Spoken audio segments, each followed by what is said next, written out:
natin ang anak ko at tutulungan mo ko. Ay, ayoko.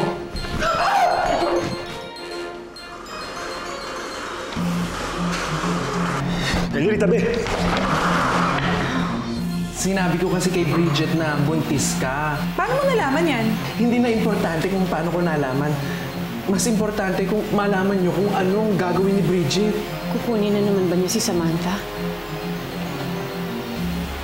Kaya kung ako sa'yo, Ellery, hindi ko ilalayo sa tingin ko si Samantha. Kasi sinakal pa nga ako ni Bridget eh. Baliw na talagang babae na yan.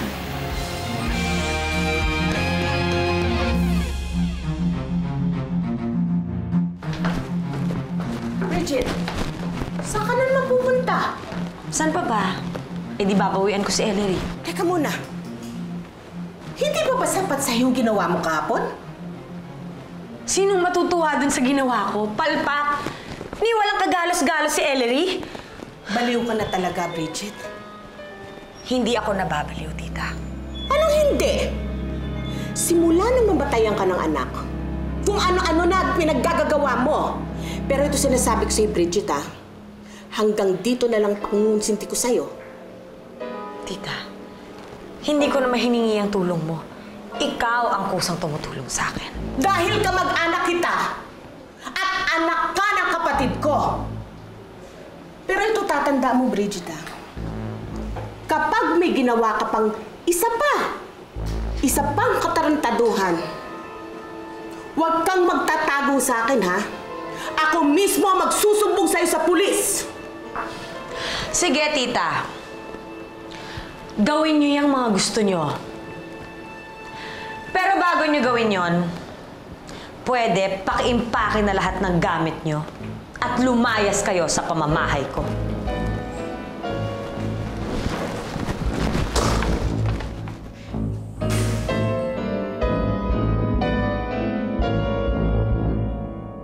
Jonas, hindi pa ba kayo uuwi ni Samantha? Oo, na-traffic kami, pero malapit na naman kami sa mall. May problema ba? Jonas, alam na ni Bridget na buntis ako. Pinuntahan ka dyan ni Bridget? Hindi, pero sabi ni Aloha, nagbanta daw siya. Kahit anong mangyari, babawiin daw niya si Sam. Ellery, hindi niya magagawa yun hanggat ako ang kasama ni Samantha. Kahit na, Jonas, gusto kong umuwi pa rin kayo ni Samantha dito sa bahay ngayon na. Ayokong i-risk na nasa labas siya. Mapapanatag lang ang loob ko kapag kasama ko na siya dito. Okay, sige. Uuwi na kami. Sige.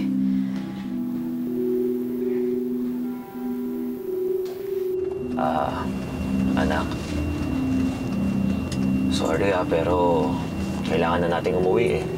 Pero kararating lang po natin, Daddy. Alam ko, anak, pero kailangan tayo ng mami mo sa bahay. Dala mo ba yung kailangan ko? Pera muna. Oh. Kompleto yan, kahit bilangan mo pa. Ito ang hinahanap mo.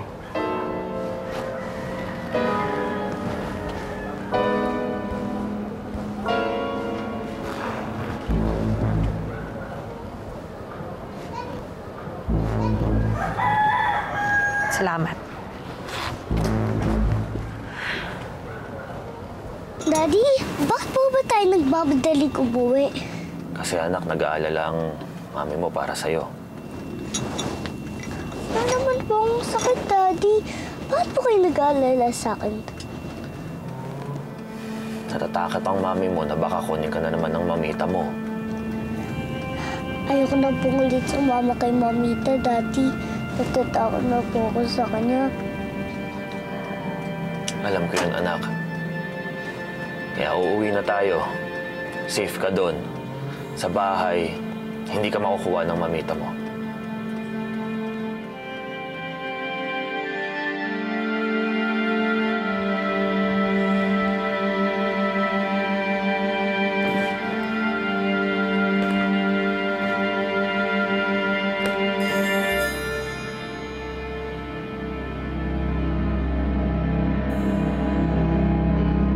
Buhay ng anak ko ang kinuha mo sa akin, Ellery. Oras na para maningil ako ng utang.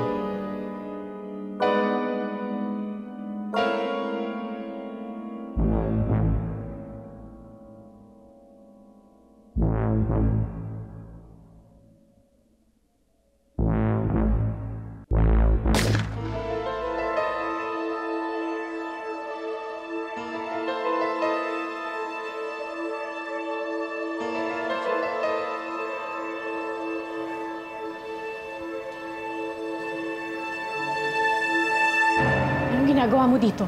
Paano ka nakapasok? Hindi mo ba narinig ang putok ng baril ko, Ellery? Nakahilata na yung guard niyo sa labas. Mami! Daddy! Sige, Ellery. Humingi ka ng tulong para maabutan ng mga magulang mong huling hininga mo.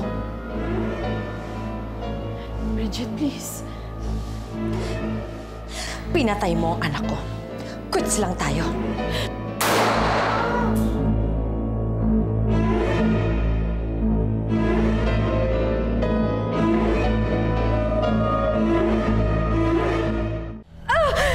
Anak ko! Pinatay mo ang anak ko. Kaya dapat mawala lang yung bata sa tiyan mo! Ang anak ko!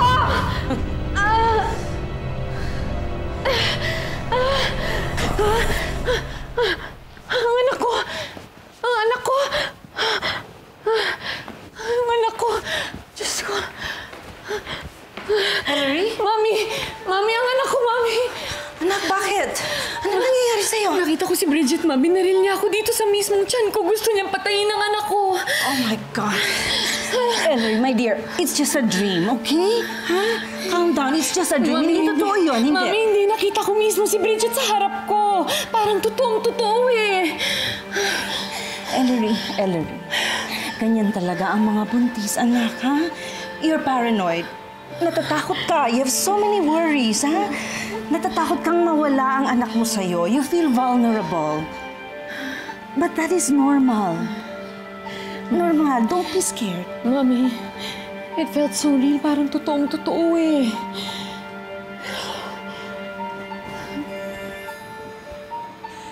Ellery, ganun talagang panaginip eh. Kaya nakita mong may hawak na baril si Bridget. You know, in reality, baka hindi marunong humawak ng baril si Bridget.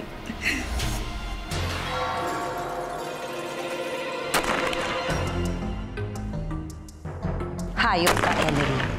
Dahil sa'yo, isa-isang nawawala ang mga mahal ko sa buhay. Humanda ka sa akin. Gaganti ako sa'yo. Hindi mabubuhay ang batang nasa tiyan mo.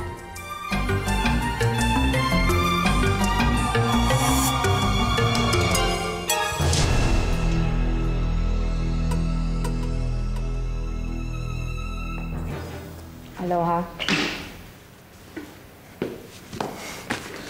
Kinuha ko lang mga gamit ko. Aalis din ako agad.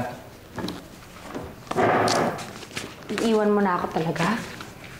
Galit ka pa rin ba sa akin? Oo. Luka-luka ka na? May tama na yung utak mo, te. Sakaling ba ako? Sorry kung nasaktan kita. But you have to understand that I'm really depressed. Alam mo naman ang mga pinagdaanan ko, di ba, Aloha? Sino bang hindi maluloka doon?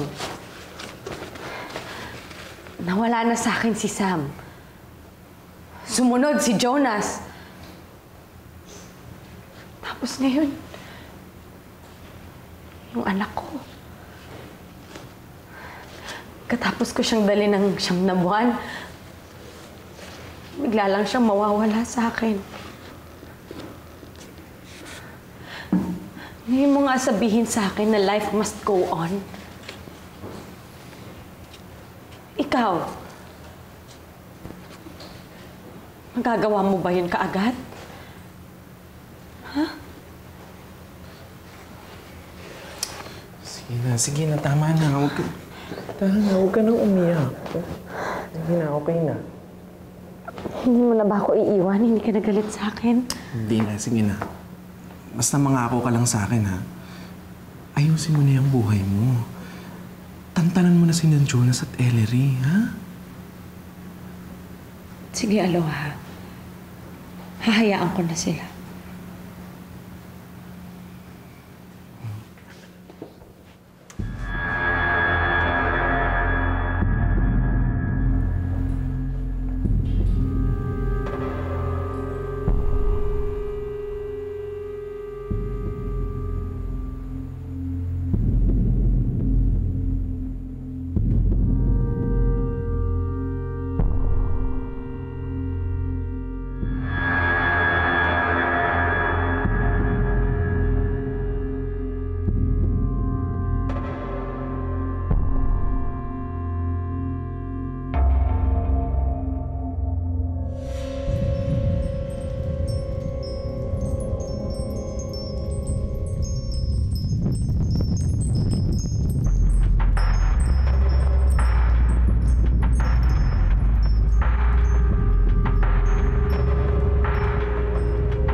Jonas?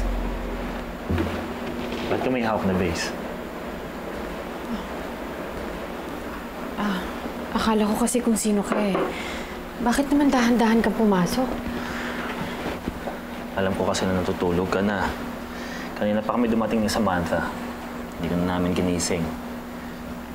Ellery, ano ba nangyayari sa'yo? Wala, I'm just being cautious. Naikwento na sa akin ni Mama kung anong napaniginipan mo. Ellery, huwag mo masyadong isipin yun. Hindi mangyayari yun. Makakadagdag stress pa yan sa'yo. At hindi magiging magandang apekto niyan sa bata. Dapat lagi kang relax. Masaya. Natatakot lang kasi ako, Jonas, sa pwedeng gawin sa akin ni Bridget. Huwag ka masyadong mag-alala. Nandito ako para protektahan kayo ng anak ko. Hindi niya kayo masasaktan. Kahit 24 oras pa ako magbantay sa'yo, gagawin ko. Sigurado ko lang na safe kayo. Salamat, Jonas.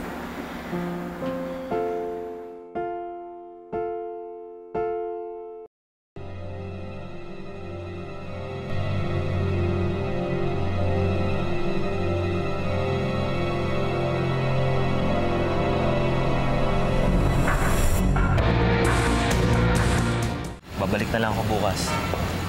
Pahinga ka na ulit, ha? Diba, dapat nga lagi ka naka-bedrest. Buong araw na akong nagpahinga. Naiinip na nga ako sa kwarto ko eh. Hayaan mo, babalik ako agad dito bukas. Papasyal kita. Sasakay kita sa wheelchair. Salamat sa pag-aasikaso mo sa akin, Jonas. Alam kong ginagawa mo to para sa anak mo. Hindi, Ellery. Ginagawa ko to kasi mahal kita. Si Samantha, at ang magiging anak natin. Mauna na ako. Sige.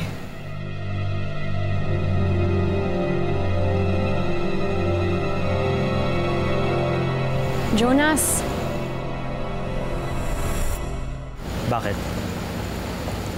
Gusto mong dito na lang matulog? Total gabi na, tsaka maaga ka rin pupunta dito bukas. Ellery, hindi ako tatanggi dyan. Halika na.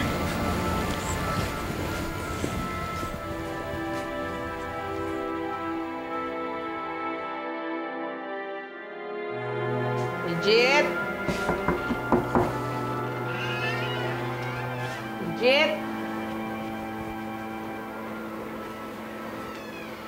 Bridget? Bridget? Aloha! Aloha! Uy! Ano ba, tita? Don't tell me, magpapakasahe ka na naman yung balakang mo. Sira! Hinahanap ko si Bridget. Wala siya dito sa kwarto. Tatanungin ko baka nagpaalam sa'yo. Ha? Hindi naman nagpaalam sa akin. Saan nagpunta yun? Nako, tita ha? Kinakabahan na naman ako dyan sa babaeng yan. Baka gumagawa na naman ng kalokohan. Ikaw ha? Sobra ka mambintang. Di ba binanggit niya na nga na magbabago na siya? Eh, paano kung hindi pa talaga siya magbabago? Oh, di mapapahamak na naman siya. Eh, tuwing may ginagawa siyang kalokohan, lagi siya nabubuking eh. Huwag kang ganyan ha? Raka! Bridget! Parang may tao yata.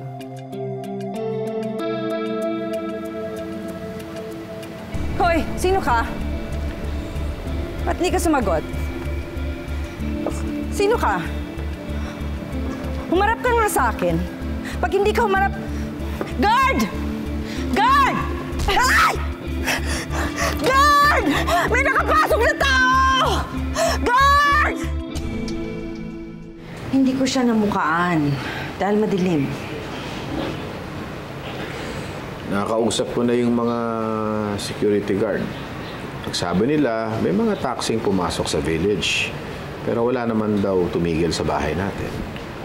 Dahil pwede naman sabihin ng taong yun na sa ibang bahay siya pupunta eh. Pero target talaga niya bahay natin. Pwede rin hong inside job yan. Malay ho ba natin kung meron silang kasabot dito sa village? Eh, ano naman kaya ang motibo? Ang magnakaw na wala sa bahay natin eh. Pa, pwede kasing hindi niya naituloy dahil may nakahuli sa kanya, si Mama. Pasalamat na lang ho tayo, hindi siya masyadong nasaktan. Yung iba nga hong magnanakaw dyan, pumapatay pa eh. Sa tingin ko, hindi pagnanakaw ang pake ng taong yun. Bakit niyo nasabi yun, Ma? Dahil sa tingin ko, babae ang taong pumasok dito kagabi.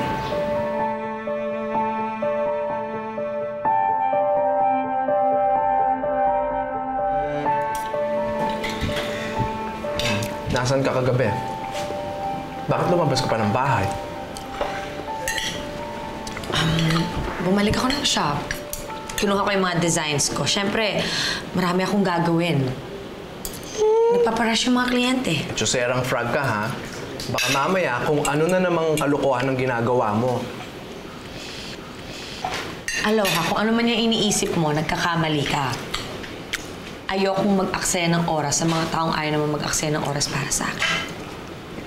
Ikaw naman kasi, Aloha. Ikaw ang nega. Kaya tuloy kung ano-anong masasama ang pinag-iisip mo dito kay Bridget. Eh, nagdududa lang naman ako, no? Bigla na lang nagdi-disappear. Oh, paano yun? Tapos, syempre, ako, ang lola nyo, may I think kung ano na naman ang event of the day. Alam mo naman, ginagawa na niyang hobby ang kidnapping.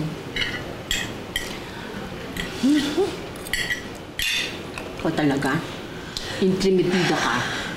Ang bait-bait na nitong pamangkin ko eh. Masama nang iniisip ko ah.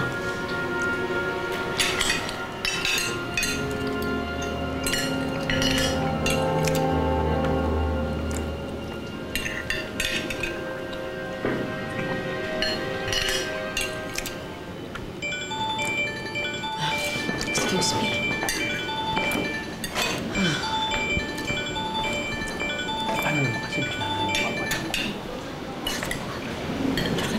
Hello, Mando. Hello, ma'am. Ngayon ko lang natanggap ang text niyo. Ano bang atin? May ipapagawa ako sa'yo. Gusto ko, malinis ang trabaho mo. Ayokong sasabit ka. Walang problema, ma'am. Akong bahala dyan.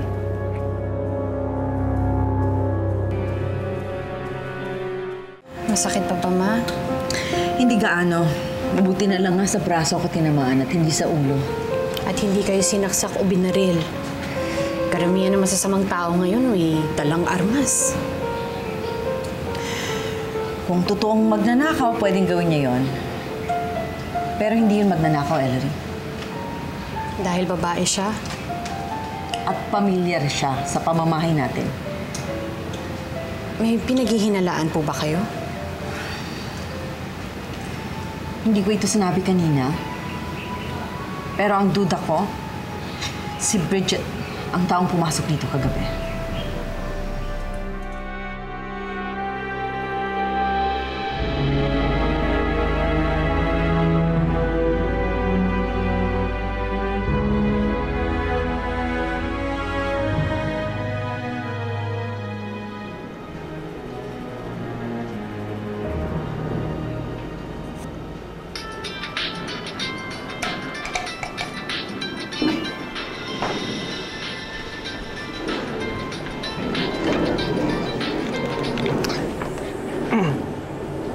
Hello, Ellery. Aloha. Hi. Ba't napatawag ka? May gusto sana akong itanong sa'yo, Aloha. Nakikita pa rin ba kayo ni Bridget? Ay, may good news ako sa'yo. Actually, pati na kami ng sister mo. Ayun, nag-sorry siya sa akin. Kemerut, Bumblebee. So, minatawad ko naman siya. Tapos, nangako naman siya sa akin na aayusin na raw niya yung buhay niya.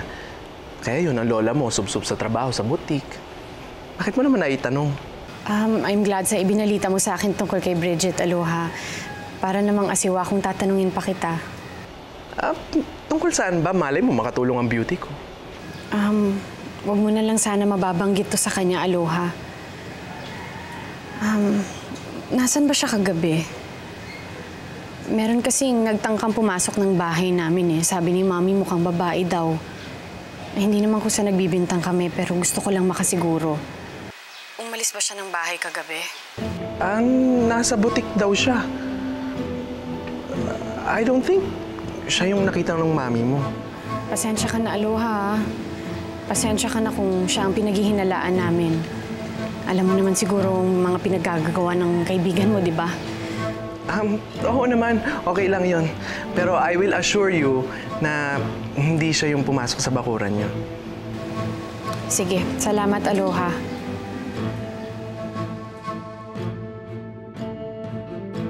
Delivery para kay Ellery Alejandro. At paki-sign.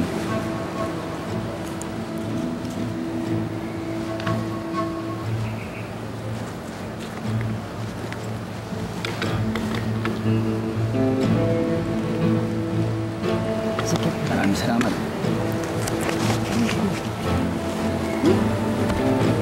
Yun daw po ang sabi ni Aloha. Sub-sub sa trabaho si Bridget ngayon. Kaya malabong siyang nakita niyo kagabi, Mami. Kung sa bagay, hindi ganun ang style ni Bridget.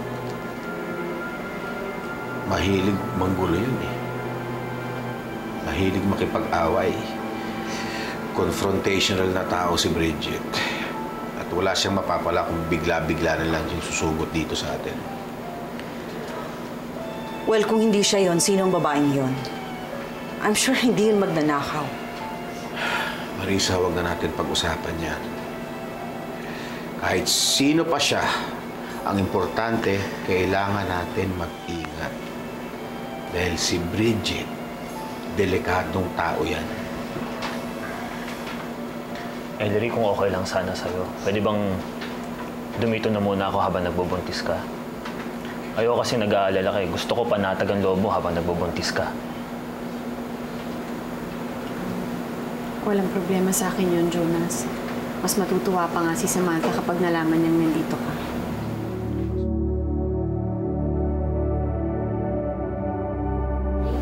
May regalo pong pinadeliver sa inyo. Akyat ko na po ba?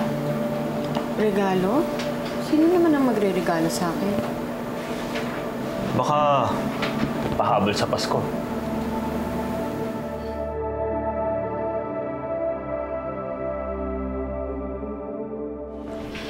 So, ang ibig mong sabihin, ako ang pinagbibintangan nila.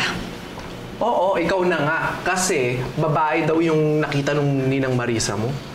Teka muna. Nakakita sila ng babae lang, tapos pagbibintangan nila kagad tong si Bridget? Oh, tita, ito ha. Atin-atin na lang to. Hindi ko na sinabi kay Ellery. O, di ba nga hinahanap natin to si Bridget kagabi? Wala naman sa tulugan niya. Aloha, pa ulit-ulit tayo.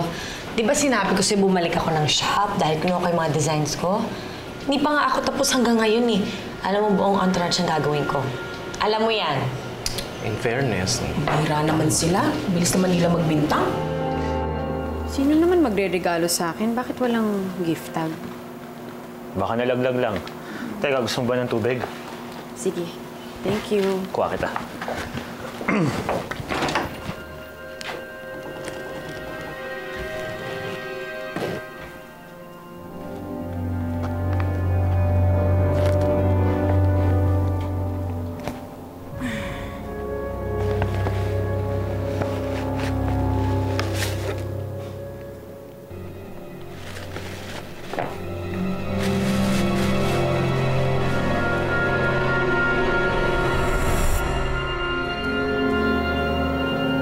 Jonas! Napakasamang biro ang ginawang yun kay Ellery. Buntis siya, tapos papadalhan siya ng patay na sanggol. Anong gustong gawin ng taong yun sa kanya? Patayin sa nervyos si Ellery. Kung sino man ho ang gumawa nito kay Ellery, malilintikan po siya sa akin. Hindi ako maaaring magkamali. Si Bridget ang may kagagawa ng lahat ng ito. Tumataas ang blood pressure ni Ellery. She's developing pre-eclampsia.